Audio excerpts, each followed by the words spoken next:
morning, everybody. Thank you for being here. I appreciate the attention to this matter. I know folks have wanted to talk to Todd and Savannah, so they're here to do that. I'm going to let them introduce themselves and tell a few words. We'll take questions after. How are you guys? Good.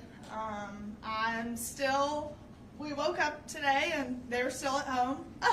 So it's honestly felt like such a dream to have them at home, and I'm just so grateful, obviously, to President Trump, the administration, Alice Johnson, just everyone within the pardons office. Alice obviously came on my podcast a year and a half ago, I think, before she ever even got the role. And what I respect about her is she's not in the art of giving favors. Neither is President Trump. And when she got the role, she looked into our case. They saw the injustices. The media loves to run with this $30 million scheme without doing the research to look into the documents. And there was no $30 million scheme. But I just appreciate the administration looking into it and seeing the faults within our case, the corruption, and just the weaponization of the DOJ. So we are just so excited and moving forward. Obviously, getting them home the past 2.5 years, I have fought. Like, that was my #1 priority, was getting my parents home. But now that they're home, now we move on to all the other men and women that are in the system and getting them home. And I know we're going to continue to work. We're going to be in D.C., and Mom and Dad are now along for the ride because we're not leaving those men and women behind. There's too much work that needs to be done. There's too much reform that needs to be done. So we're just super excited, and here he is, Todd Chrisley, after running from, the media in Nordstrom yesterday. Good morning, guys. Thank you all very much for coming today, for having the interest. I want to thank first and foremost my Lord and Savior, because that's who got me through it. I want to thank President Trump. I want to thank the administration. I want to thank Alice Johnson. I want to thank every person that has prayed for us, that has stayed in the fight and that fought for the truth to come out. And so I am grateful for it. And as Savannah said, she has fought a long fight. And for any parent to see their child fight this hard, it's a double-edged sword. It's a blessing, and then your heart breaks because your child has been placed in that position to fight for you, when as a parent you're supposed to fight for your children. So I will always be grateful to you from the bottom of my heart. We've had wonderful legal representation, maybe not in the first go-round, but certainly when you picked up. And we're certainly grateful to you, Alex, and to you. This is the better-looking version of our team. So, we're grateful for everything that has happened thus far, and as bad as this experience has been, there's also been a lot of blessings to come from it. I have met some wonderful men. I have listened to some horrific stories about things that have gone on in our system. And whether you believe it or not, because I was you at some point, even though this pardon has happened, I still was convicted of something that I did not do. It could be you. It could be you. It could be any of you. And somewhere in this room, someone has had a family member that has been affected by this system. So I understand the shame that's around it, but I refuse to feed into that, because shame is like a cancer that just spreads, and I have no shame. So I will continue to fight for all of the guys that I dealt with and that I was blessed to be with at FPC Pensacola. I will continue to expose the injustices that go on there and throughout the Department and throughout the Bureau of Prisons. I know that Julie, who is a wonderful, decent, God-fearing woman, and that I am blessed to have been married to and been with for over 30 years now, an excellent mother. She's at home with Chloe right now, and Chloe will not let her go. So we're blessed to have our family back, and we're blessed to be coming back to television, because we do have a much bigger story to tell now than we ever have. So I thank each and every one of you. We're happy to open this up for some questions. We'll start here. Todd and Savannah, what was the reunion like first night, right? Todd, Julie, family, and the second part of that is, Todd, the fans have been really talking about your physical transformation. Yeah, I call it the VOP glow. And so what was the motivation behind that, and how are you going to continue that sort of fitness routine moving forward? Well, I'll actually have more access to better products now that I'm out.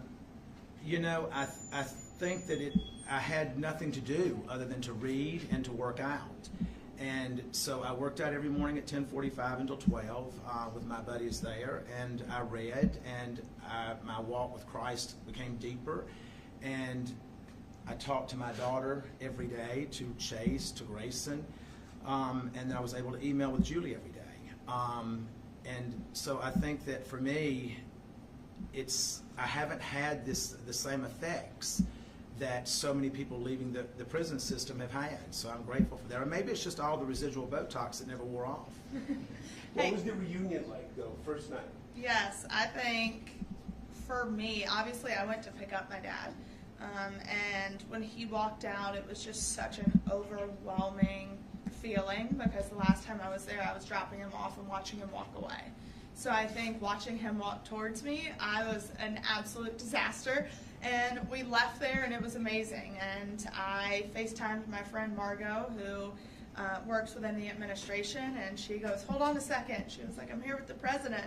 And we got to FaceTime the president, and it was a full circle moment. I think that it was, you know, as Savannah said, she and Nick dropped me off there, and then you picked me up. It was, I don't even know that I felt like that it was real at that moment. And I woke up the first morning, and I was looking around, I'm like, this is really real. I'm home. So I was grateful for our family to be all back in the same room, to be together, to share a meal together, to pray together, and to know that we're still in the fight together. Question second row. Mr. Chrisley, do you have any remorse for the actions that led to your evictions? Oh, you must be seeing it. What? Do I have any remorse? I would have remorse if it was something that I did. Well, your wife did apologize last year in February. Well, let me explain to you how that works, if you don't mind. Yeah. You're placed in a position as a defendant to either bow down and kiss the ass of the Department of Justice and accept responsibility for things that you did not do in order to avoid a stronger sentence. And the corruption that went on in our case is going to continue to unfold, and Alex is going to continue to give each and every one of you the evidence that as it comes in. First row. Next question. You haven't seen your wife in so long. Hearing her voice, seeing her, what was that like? It was overwhelming. It was overwhelming. Julie and I have been together for over 30 years, and she is my best friend. We have raised our children together. The grandchild is now my legal daughter, and we've had all the ups and downs. You know, we've gone through breast cancer together. We've gone through multiple medical procedures with her, and it was great to be home. No matter where that is, as long as she's there, it's home. That question up here. Hey guys, well, welcome home, Todd. Thank you so You're much. welcome. I know this has been a big journey for you and for you, Savannah. What is one thing that happened behind the scenes that maybe you want the public to know and to understand? You want to go first? I think, obviously the biggest misconception right now is that I either paid for a pardon or slept for a pardon. That's something I would- or that's the biggest misconception right now. And if people knew the countless hours and the money and the time that I spent going to DC, literally with not a meeting scheduled, and I just got on a plane and went and said, I'm going to be in the right room at the right time and meet the right people. I fought hard and I was exhausted, and I begged for meetings. There was nothing I was never too good to ask. And that's the thing, is people think, oh, you're a celebrity, you're white, you have money. That we got an upper hand, and we didn't. I had to fight, and I was relentless, and that's how it happened. Finally, people listened. So for me, that would be something that people just don't quite understand. I think for me, watching it all unfold and listening to what she said that was coming up next, and just being consumed with pride, while at the same time knowing that this is a long shot, because so many people are told no. And being in the prison system, anyone that says that it's a fair shake, it's not. Because I dealt with young African American males in the prison that I was in that were not treated the same. They were denied programming. They were denied access to certain things. I was not denied that, but we know why I wasn't denied that. And so I think that that is a much bigger picture that we all as a society as a whole need to look at, that we are one. And whether you're Republican, Democrat, or whatever, at the end of the day, when you're in that hospital, you don't care if it's a Democrat treating you or a Republican. Now, some of you may, but I want whoever's going to be the best person to do that. You. Here, then we'll go here. Thank you. So there's no telling how many times Savannah's Instagram was refreshed yesterday with everyone looking for that glimpse of getting to see Todd. And then the first time we see you live on Instagram is in Nordstrom shopping. Can you talk about that? And were you hesitant at all for that to be the first glimpse of you shopping at Well, Nordstrom? we thought through our security detail that we had beaten that and that we were good to go. And what we did not realize is that there was multiple outlets that were following us, but we had interference with the security team. And I don't know why it's that exciting to go watch me buy underwear. I mean, it's just not. But we went in to grab a few things because of what I have an event to go to tomorrow. And then we looked up and the people in Nordstrom's coming and said, "You need to understand that the press is here, the press is here." And so I'm like, they're just wanting this one first picture. And so I said, go live with it. And I says, and that stops them. And so that's what we did. Did it work? It did. Hey. We go down the front and in the back. But What do you have to say to the people who say you're only pardoned because of your status? I understand it. I understand it. That's not something that you can look at and say, well, that had nothing to do with it. I don't know if it did or if it didn't, because I wasn't involved in the process. But what I can tell you is that I believe in our President of the United States, and I believe in his commitment. When he created the First Step Act, that was to help incarcerated individuals. It was not adhered to by the Department of Justice. And the entire time during the Biden administration, it was not adhered to.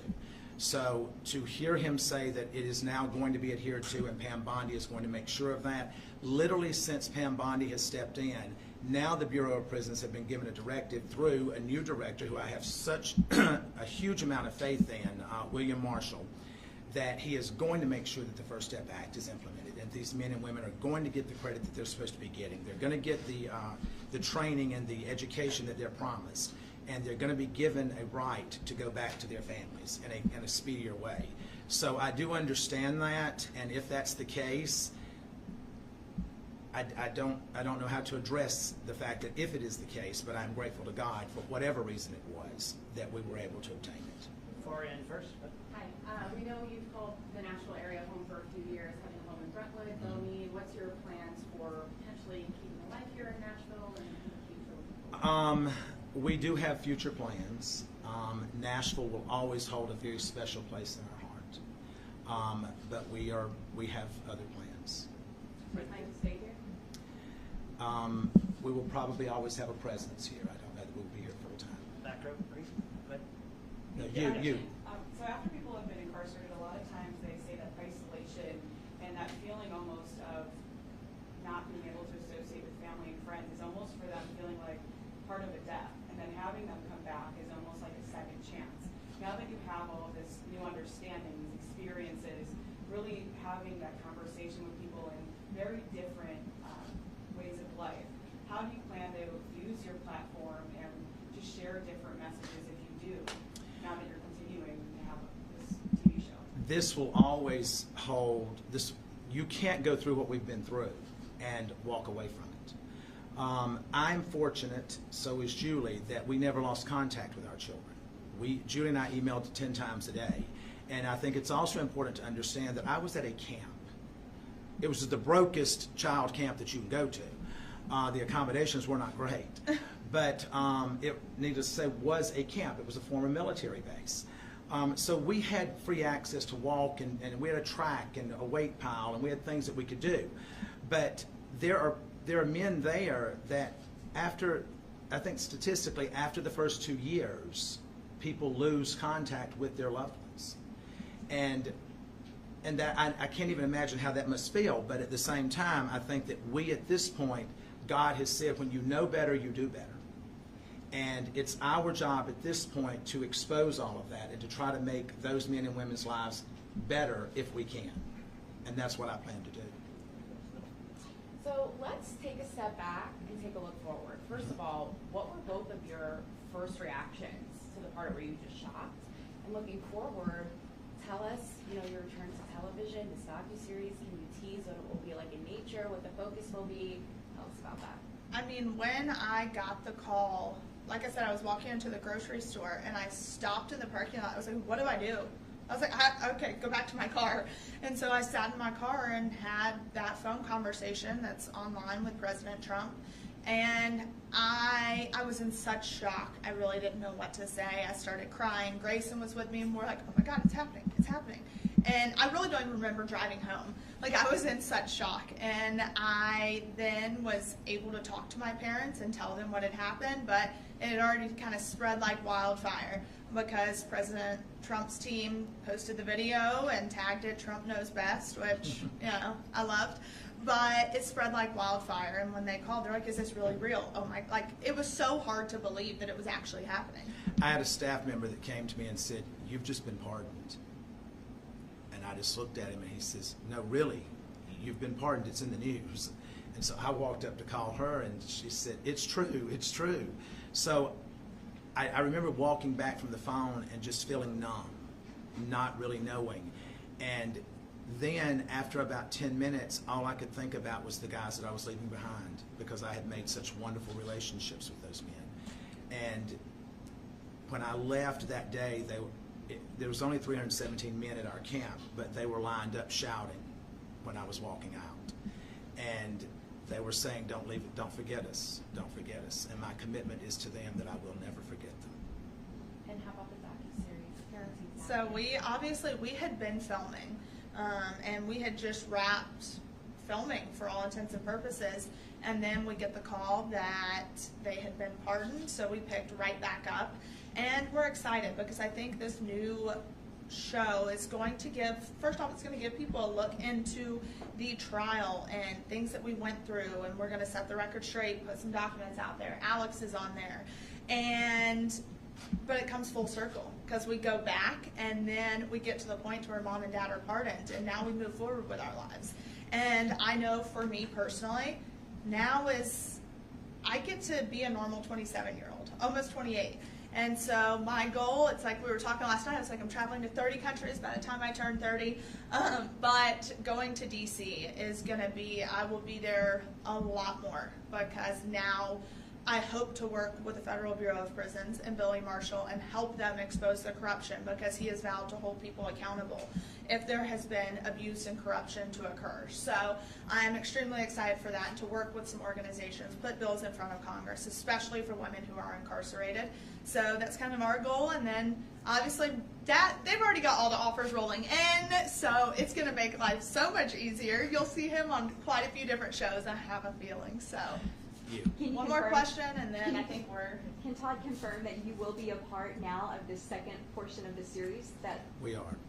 Okay. Yep. Yeah, we started filming literally the night that we got home. As soon as we got home. So I think with this new series, you will see the first time he and mom see each other for the first time. Last question. Let her have this question. So I understand you're saying you were wrongfully convicted and that information will come out, but my question is, so, it was under the first Trump administration when the investigation happened and the charges, so how can it be political? Well, if you will look at the individuals that prosecuted this case and that lied to the courts, and these prosecutors are no longer with the U.S. Attorney's Office. Tommy Krepp left and is now at the FDIC. Annalise Peters, she is now with Meta. You don't go to Meta and give up a career as a prosecutor. That's not what you do. You don't go to the graveyard of the FDIC when you're trying to build a career as a defense attorney. So I also think it's very important to note that it took 7 years to issue a formal indictment. Exactly. So the investigation was going on for almost a decade. And when you look at it, our judge was the youngest African-American female appointed by Obama.